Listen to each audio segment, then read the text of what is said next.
بسم اللہ الرحمن الرحیم۔ فرمایا کہ اپنے پاس اعمال وغیرہ کا تو کچھ ذخیرہ نہیں، صرف بزرگوں کی دعا اور محبت ہی ہے۔ میں جب حضرت مولانا گنگوہی رحمۃ اللہ علیہ کی خدمت میں جاتا تھا تو فرماتے تھے کہ جب تم آتے ہو تو دل زندہ ہو جاتا ہے، یا یہ فرماتے تھے کہ دل تازہ ہو جاتا ہے۔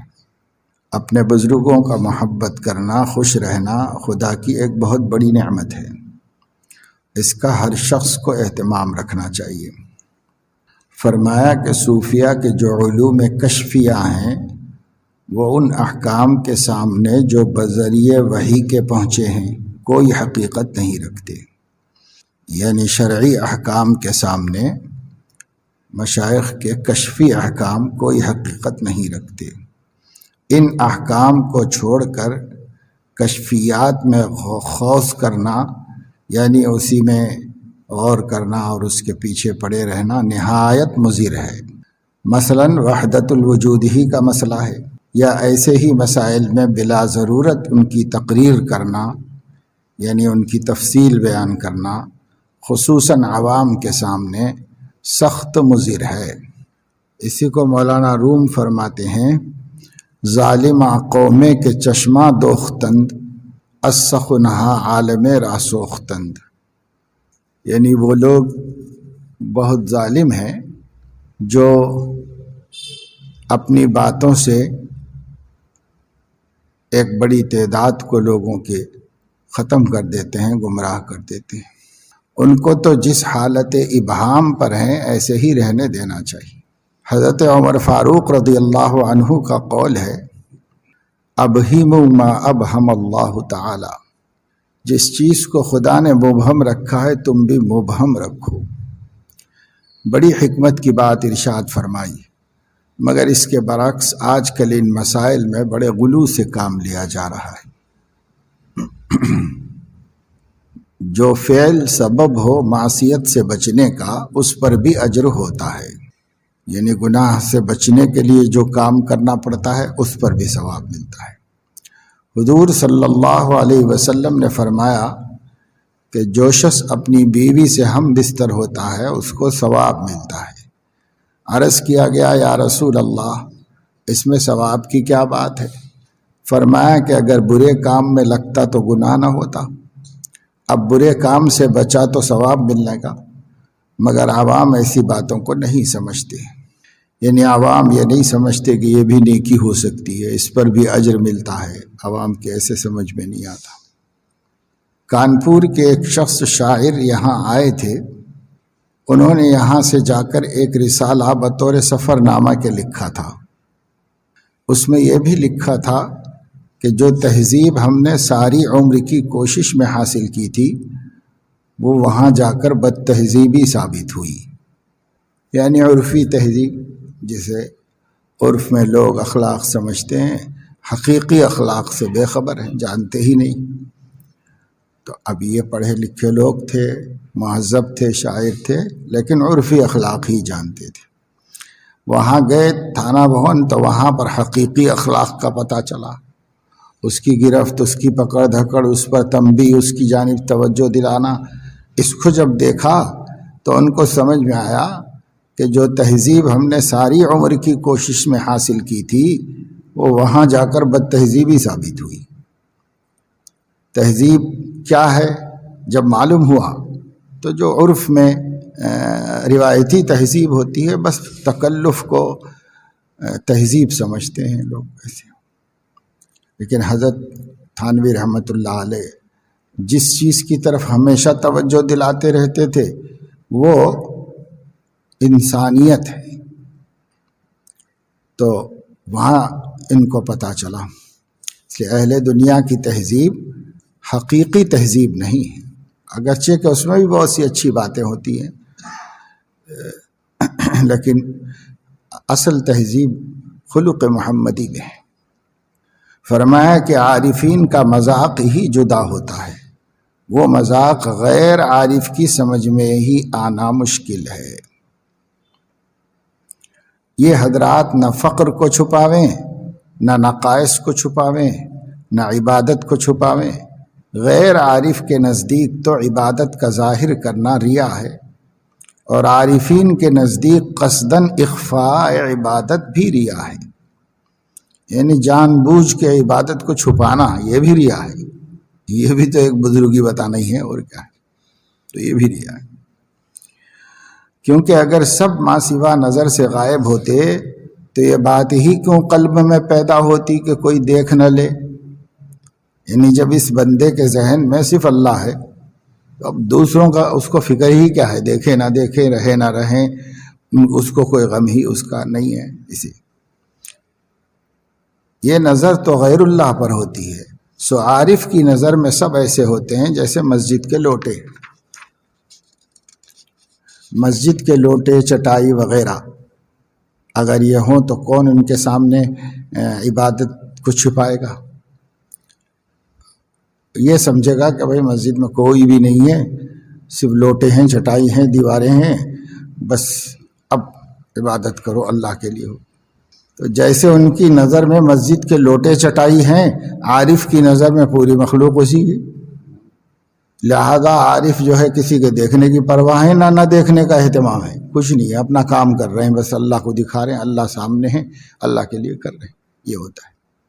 یہ بڑی باریک باتیں ہوتی ہیں کہ وہ عارفین ہی بتا سکتے ہیں، کیونکہ ان کے سامنے نہ اظہار عبادت کا کوئی قصد کرتا ہے نہ اخفاء کا، تو اخفاء نہ اظہار، کچھ نہیں۔ بس ایک سلسلے گفتگو میں فرمایا کہ اہل علم کے لیے یہ بات بہت ہی ناپسندیدہ ہے کہ وہ امراء سے خلط کریں، یعنی میل جول کریں۔ ایسا میل جول مراد ہے جس میں علماء تابع بن کر امراء کے ساتھ رہیں۔ البتہ اگر امراء دین کی اور اہل دین کی عظمت رکھتے ہوں اور دینی فائدہ اٹھانے کی نیت سے کسی صاحب علم سے تعلق رکھیں اور عالم استغنا سے کام لے تو یہ تو دونوں کے لیے نعمت ہے۔ باقی اگر عالم امراء کے ساتھ تابع بن کر رہے تو یہ دونوں کے لیے مہلک ہے۔ یہ وضاحت جو ہے مرتب کی ہے۔ حضرت کی بات اتنی ہے۔ ایک سلسلے گفتگو میں فرمایا کہ اہل علم کے لیے یہ بات بہت ہی ناپسندیدہ ہے کہ وہ امراء سے میل جول رکھیں، اس لیے کہ غربا کو جو کسی مصلح سے نفع ہو جاتا ہے امراء سے مل کر وہ بھی گیا ہو جاتا ہے، قلوب پر مصلح کا وہ اثر نہیں رہتا۔ یہ حضرت کی بات ہے، اور چونکہ یہ علی الاطلاق نہیں ہے اس لیے مرتب فرما رہے ہیں کہ مراد ایسا میل جول ہے جس میں علماء تابع بن کر امراء کے ساتھ رہیں۔ البتہ اگر امراء دین کی اور اہل دین کی عظمت رکھتے ہوں اور دینی فائدہ اٹھانے کی نیت سے کسی صاحب علم سے، اہل اللہ سے تعلق رکھیں اور ان کو ان سے استغنا ہو تو یہ دونوں کے حق میں نعمت ہے۔ آگے حضرت فرماتے ہیں، مجھ کو حیدرآباد دکن میں ایک دوست نے مدعو کیا تھا، تقریباً 14 روز قیام رہا۔ امام عبدالوہاب شعرانی رحمۃ اللہ علیہ سے لے کر کے اس کے پیچھے بھی ہوگا، لیکن سب سے پہلے ان کی کتاب میں ملتا ہے یہ۔ اس کے بعد سے لے کر سب مشائخ اکابر مریدین کو اپنے دوست کہتے ہیں۔ مرید کہنا اور اس عنوان سے تعارف کو پسند نہیں کرتے، اس لیے بہت کم سے کم درجے کا بھی کوئی ہو، شاگرد در شاگرد ہو تو بھی مشائخ اس کا ایسا نہیں کہتے ہمارا مرید ہے۔ اور امام عبدالوہاب شعرانی نے لکھا ہے کہ ہم سے ہمارے مشائخ نے عہد لیا ہے کہ اپنے مریدین کو اپنے احباب اور دوست کہا کریں۔ تو حضرت جو فرما رہے ہیں کہ ایک دوست نے مدعو کیا تھا، تو وہ حضرت سے اصلاحی تعلق رکھے ہوئے ایک حکیم صاحب تھے، وہ حضرت سے تعلق رکھے ہوئے تھے۔ ان کی اہلیہ کے تقاضے پر انہوں نے حضرت کو دعوت دی تھی۔ مجھ کو حیدرآباد دکن میں ایک دوست نے مدعو کیا تھا، تقریباً 14 روز قیام رہا۔ جس وقت یہاں سے حیدرآباد دکن کے لیے سفر کا ارادہ کیا تو ایک خاص ضرورت سے اس وقت دیوبند بھی جانا ہوا۔ شروع میں حضرت دارالعلوم کے سرپرست تھے، بعد میں مستعفی ہو گئے تھے۔ بعض احباب خاص اہل علم نے مشورہ دیا کہ نواب صاحب سے ملاقات ضروری ہے، یعنی وہاں بعض لوگوں نے کہا کہ حیدرآباد جا رہے ہیں تو نواب صاحب سے ملاقات ضرور کریں۔ میں نے کسی کو کوئی جواب نہیں دیا، دل میں جو بات تھی اس کو ظاہر نہیں کیا۔ غرض وہاں پر پہنچ کر غالباً 5-7 ہی روز گزرے تھے کہ فلاں نواز جنگ صاحب کا ایک پرچہ آیا جس میں لکھا تھا کہ ایک عرصے سے مجھ کو زیارت کا اشتیاق تھا، مگر بدقسمتی سے تھانہ بھون کی حاضری نصیب نہ ہوئی۔ خوش قسمتی ہم لوگوں کی کہ حضرت کا ورود اس شہر میں ہو گیا۔ میں برائے زیارت حاضر ہونا چاہتا ہوں اور مجھ کو فلاں فلاں وقت اپنے فرائض منصبی سے فرصت ملتی ہے۔ مطلب یہ ہے کہ اس کی رعایت سے مجھ کو وقت ملاقات کا بتلایا جائے۔ یہ مطلب تھا ان کی درخواست کا۔ میں ان صاحب سے واقف نہ تھا۔ اس وقت مجلس میں بہت سے جنگ اور دولہ جمع تھے، یعنی یہاں کے بڑے بڑے نوابوں میں کسی کا لقب جنگ، نواز جنگ، فلاں جنگ، امین جنگ، اور یا پھر دولہ ہوتا تھا، امین الدولہ، ایسے نام، یہ القاب تھے نوابوں کو بادشاہ کے دیے ہوئے۔ تو وہ فرما رہے ہیں اس وقت مجلس میں بہت سے جنگ اور دولہ جمع تھے۔ میں نے ان سے سوال کیا کہ یہ کون صاحب ہیں؟ ان میں سے ایک صاحب نے، کہ وہ بھی ایک بہت بڑے عہدے پر ممتاز تھے، بتلایا کہ یہ نواب صاحب کی ناک کے بال ہیں، ارکان سلطنت میں سے ہیں۔ ناک کے بال بہت مقرب آدمی کو کہتے ہیں، تو یہ بادشاہ کے بہت مقرب آدمی ہیں جن کا خط حضرت کو آیا تھا، وہ ان کے بارے میں دوسرے لوگوں نے بتایا، ارکان سلطنت میں سے ہیں۔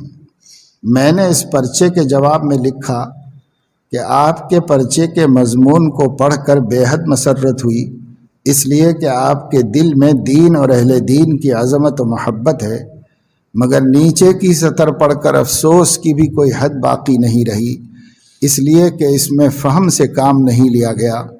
جس سے ملنے کو زیارت کے الفاظ سے تعبیر کیا گیا، اس کو تو اپنے اوقات فرصت بتلا کر پابند کیا گیا اور خود آزاد رہے۔ یہ کون سی تہذیب اور کون سی فہم کی بات ہے؟ یہ حضرت نے ان کو جواب دیا۔ جو شخص پرچہ لے کر آیا تھا واپس ہو گیا، کوئی 10 منٹ کے بعد جواب لے کر آیا۔ اس میں لکھا تھا کہ فی الحقیقت غور کرنے سے معلوم ہوا کہ یہ بات میری بد فہمی کی ہے، معافی کا خواستگار ہوں۔ حضرت والا ہی اپنی ملاقات کے اوقات تحریر فرما دیں۔ اب میں نے لکھا کہ اب بھی پورے فہم سے کام نہیں لیا گیا۔ مردہ بدست زندہ کی طرح مہمان میزبان کے ہاتھ میں ہوتا ہے، اس لیے سفر میں اوقات کا ضبط ہونا غیر اختیاری ہے۔ آپ ساتھ رہیں، جس وقت مجھ کو فارغ دیکھیں ملاقات کر لیں۔ میرے اس جواب پر جواب آیا کہ بد فہمی پر بد فہمی ہوتی چلی جا رہی ہے۔ میں اب نہ تو اپنے اوقات کو ظاہر کرتا ہوں نہ حضرت سے معلوم کرتا ہوں۔ جس وقت فرصت ہو گئی حاضر خدمت ہو کر زیارت سے مشرف ہو جاؤں گا، اگر آپ کو فرصت نہ ہوئی لوٹ آؤں گا۔ میں نے اس کا جواب لکھا کہ اب پورے فہم سے کام لیا گیا، جس سے اس قدر مسرت ہوئی کہ پہلے تو آپ کا میری زیارت کو جی چاہ رہا تھا، اب میرا جی آپ کی زیارت کو چاہنے لگا۔ اگر آپ کو فرصت ہو آپ تشریف لے آئیں، ورنہ مجھ کو اجازت فرمائیے، میں خود حاضر ہو جاؤں گا۔ یہ جواب لکھ کر میں نے اہل مجلس کی طرف متوجہ ہو کر کہا کہ یہ میرا طرز اس لیے تھا کہ یہ دنیا کے لوگ جس قدر بڑے ہیں اہل دین کو بے وقوف سمجھتے ہیں، ان کو یہ دکھلانا تھا کہ اہل علم اور اہل دین کی یہ شان ہے۔ تو پہلے تو تذلل یعنی ذلت اختیار کرنے سے بچنا مقصود تھا، مگر جب وہ اپنی کوتاہی تسلیم کر چکے تو اب میرا کھنچنا تکبر تھا۔ اللہ کا شکر ہے کہ دونوں سے اللہ نے مجھے محفوظ رکھا۔ کوئی 15 ہی منٹ غالباً گزرے تھے کہ وہ خود وہی صاحب آ گئے۔ اہل مجلس میں سے بعض لوگوں نے دور سے دیکھ کر کہا کہ فلاں صاحب آ رہے ہیں۔ میں اس وقت ڈاک لکھ رہا تھا، برابر لکھتا رہا۔ جس وقت انہوں نے مجلس پر پہنچ کر کہا السلام علیکم، تب میں نے سلام کا جواب دیا اور کھڑے ہو کر مصافحہ کیا۔ بیچارے بہت ہی مہذب تھے، دو زانوں ہو کر سامنے بیٹھ گئے۔ میں نے اپنی برابر جگہ دے کر کہا بھی کہ اس طرف آ جائیے۔ اس پر کہا کہ مجھ کو یہیں پر آرام ملے گا۔ کچھ دیر تک میرے سوال پر نواب صاحب کی بیدار مغزی اور انتظام سلطنت کے واقعات بیان کرتے رہے۔ اس کے بعد کہا کہ اگر نواب صاحب سے یعنی بادشاہ سے ملاقات ہو جائے تو بہت مناسب ہے۔ میں نے سوال کیا کہ یہ آپ کی خواہش ہے یا نواب صاحب کی؟ اس میرے سوال پر کچھ سکوت کے بعد کہا کہ میری ہی خواہش ہے۔ میں نے سوال کیا کہ جس وقت آپ نے ملاقات کی مناسب نامناسب ہونے پر غور فرمایا ہوگا، اس پر بھی ضرور غور فرمایا ہوگا کہ ملاقات سے نفع کس کا ہے؟ انہوں نے کہا کہ نواب صاحب کا نفع ہے۔ میں نے کہا کہ نفع تو نواب صاحب کا اور ملاقات کی ترغیب مجھ کو دی جا رہی ہے۔ طالب کو مطلوب اور مطلوب کو طالب بنایا جا رہا ہے۔ میں اگر ملاقات کو گیا تو میں طالب اور وہ مطلوب ہوں گے۔ اور یہ بھی حضرت نے ان کے سامنے فرمایا تھا رودات سفر حیدرآباد میں۔ کچھ اور صراحت بھی ہے اس کے اندر، یہ بھی حضرت نے فرمایا تھا کہ اگر بلا ان کی طلب کے ہم ان کے پاس چلے جائیں گے تو مجھے وہ چیز مل جائے گی جس کی مجھے ضرورت نہیں ہے، اور انہیں وہ چیز نہیں ملے گی جس کو ان کو ضرورت ہے۔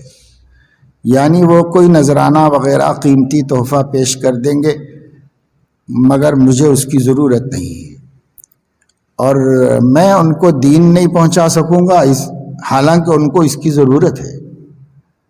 چونکہ انہوں نے بلایا نہیں، اس لیے ہم جائیں گے تو ہم خود طالب ہوں گے، تو ہم کیسے ان سے کہیں گے کہ کچھ دین کی بات سن لو، کوئی نصیحت ہدایت۔ تو یہ سب چیزیں حضرت کے مد نظر ہوتی تھی۔ اللہ تعالیٰ نے اس دور میں بلا کا سلیقہ ان کو عطا فرمایا تھا۔ اور پیچھے والا ملفوظ جو گزشتہ مجلس میں تفصیل سے کچھ وقف بل کے سلسلے میں سرکاری لوگوں کے آنے کا گزرا ہے، اس میں بھی حضرت نے اس کی بڑی رعایت رکھی کہ مجھ کو ضرر تو نہیں ہو رہا ہے کہیں یہ، اور اس کی بھی رعایت رکھی کہ اپنے مرتبے و مقام کو ان کے مرتبے کے مقابلے میں گھٹایا نہ جائے۔ کوئی تملق نہیں کی، کوئی چاپلوسی نہیں کی، لیکن جب دیکھا کہ یہ مہذب لوگ ہیں اور انہوں نے خود جو ہے ہماری باتوں کو توجہ دی ہے، دھیان دیا ہے اور اچھی باتوں کو قبول کیا ہے، تو پھر حضرت نے فرمایا کہ میں ان کو لینے تو نہیں گیا تھا اسٹیشن، لیکن جب وہ لوگ اسٹیشن چلے گئے تو میں رخصت کرنے کے لیے پہنچ گیا ان لوگوں، تاکہ یہ بات جو ہے محقق رہے کہ ان کو بھی یہ اطمینان رہے کہ بھائی تہذیب اور مہمان کا اکرام بھی ان لوگوں کے پاس ہے، ورنہ اس کی شکایت ان کو رہتی کہ وہ سب اچھا ہے مگر یہ کیا کچھ پوچھا ہی نہیں کچھ۔ اور حضرت نے اس کا اطمینان حاصل کیا بقول حضرت کے کہ بھائی ہمارے اندر کوئی ترفع و تکبر نہ پیدا ہو جائے۔ یہ کہنے سننے کو تو ایک واقعہ ہوتا ہے، لیکن غور کریں تو ایک صفت ہے جس کے پیدا ہونے میں بہت وقت لگتا ہے اور صدق طلب کی ضرورت ہوتی ہے، جب جا کے ایسی صفات آدمی میں پیدا ہوتی۔ مقصود کشف و کرامات نہیں، احکام کی اتباع ہے۔ فرمایا کہ ایسے تصرفات مشق سے حاصل ہو سکتے ہیں، یعنی کشف و کرامات۔ اس کا بزرگی سے کیا تعلق؟ یہ مسمریزم والے بھی تو کر لیتے ہیں۔ اصل چیز احکام کی اتباع ہے، بلکہ بعض اوقات یہ چیزیں منزل مقصود سے بعید کر دیتی ہیں، یعنی دور کر دیتی ہیں۔ اگر مضر مقصود بھی نہ ہو مگر مقصود تو کسی حال میں بھی نہیں ہے۔ درجہ مقصودیت میں نہ کشف کوئی چیز ہے اور نہ کرامت، نہ تصرف، نہ کیفیت۔ ان میں سے اگر کوئی چیز بھی نہ ہو مگر اتباع سنت ہو تو بس مقصود حاصل ہو جائے گا۔ ہمارے حضرت مولانا محمد یعقوب صاحب رحمۃ اللہ علیہ فطری تواضع کے ساتھ خوش پوشاک بھی بہت تھے، جس سے یہ معلوم ہوتا تھا کہ مولانا کے مزاج میں تکلف ہے، مگر واقع میں تکلف نہ تھا، لطافت تھی۔ اب مولانا کے فطری تواضع کا واقعہ سنیے۔ ایک روز دیکھا گیا کہ مولانا نے بجائے کسی کپڑے وغیرہ کے بان کی رسی کا کمر بند ڈال رکھا ہے۔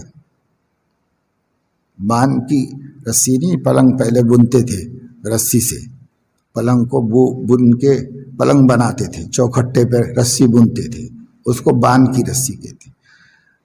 تو کمر بند یعنی ناڑا، تو بان کی رسی کا کمر بند ڈال رکھا تھا۔ پوچھنے پر فرمایا کہ اس وقت جلدی تھی، کون تلاش کرتا، اصل مقصود تو اس سے بھی حاصل ہے، یہ فرمایا۔ تو اتنے بڑے مقام مرتبے پر ہوئے اور کسی وقت بچانے کے لیے رسی پڑی ہوئی تھی، تو رسی ہی اس میں ڈال کے پیجامے میں اسی سے ناڑا بنا لیا اور پہن لیا۔ یہ فطری بے تکلفی تھی، لیکن طبیعت میں لطافت تھی، رہتے سلیقے سے تھے، طریقے سے اچھا پہنتے تھے، اچھا رہتے تھے۔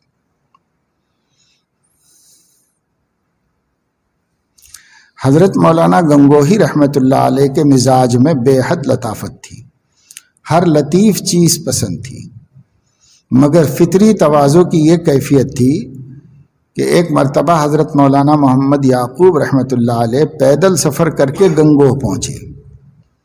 جماعت کھڑی ہو چکی تھی، نماز شروع ہونے کو تھی کہ لوگوں نے دیکھ کر خوشی میں کہا کہ مولانا آ گئے، مولانا آ گئے۔ حضرت مولانا گنگوہی رحمۃ اللہ علیہ مصلی پر پہنچ چکے تھے۔ یہ سن کر نگاہ اٹھا کر مولانا کو دیکھا تو مصلی سے واپس ہو کر صف میں آ کھڑے ہوئے اور حضرت مولانا محمد یعقوب صاحب رحمۃ اللہ علیہ سے نماز پڑھانے کے لیے فرمایا۔ مولانا سیدھے مصلی پر پہنچے، چونکہ پیدل سفر کر کے تشریف لے گئے تھے، پاجامے کے پائچے چڑھے ہوئے تھے اور پیر گرد آلود تھے، مگر غایت سادگی سے اسی حیت میں مصلی کی طرف چلے۔ جب حضرت مولانا گنگوہی کے محاذات میں پہنچے تو مولانا نے صف میں سے آگے بڑھ کر اپنے رومال سے پہلے پیروں کی گرد صاف کی اور پھر پائچے اتارے اور فرمایا اب نماز پڑھائیے، اور خود واپس صف میں آ کر کھڑے ہوئے۔ مولانا محمد یعقوب صاحب رحمہ اللہ نے نماز پڑھائی۔ حالانکہ حضرت مولانا محمد یعقوب رحمہ اللہ حضرت گنگوہی کا اس قدر ادب کرتے تھے کہ جیسے استاذ کا ادب کرتے ہوں۔ اس کے بعد حضرت مولانا گنگوہی نے کسی سے فرمایا کہ مجھ کو اس سے بے حد مسرت ہوئی کہ مولانا نے میری خدمت سے انکار نہیں فرمایا، قبول فرما لی۔ سچ تو یہ ہے کہ ایسے حضرات اور ایسی جماعت نظر سے نہیں گزری۔ جنہوں نے عالم کی سیاحت کی ہے وہ کہتے ہیں کہ عالم میں بھی ایسی جماعت نہیں نظر آئے گی۔ سو میں نے تو ان حضرات کو دیکھا ہے، ان حضرات کی طرز معاشرت میری آنکھوں میں ہے، اس لیے وہی باتیں پسند ہیں، اور اس لیے آج کل کے جو یہ لوگ باتیں بناتے پھرتے ہیں، میری نظر میں یہ ایک طفل مکتب کے برابر بھی وقت نہیں رکھتے۔ ایسا معلوم ہوتا ہے کہ ناسمجھ بچے ہیں، کھیل کود کرتے پھرتے ہیں۔ سبحانک اللہم و بحمدک اشہد ان لا الہ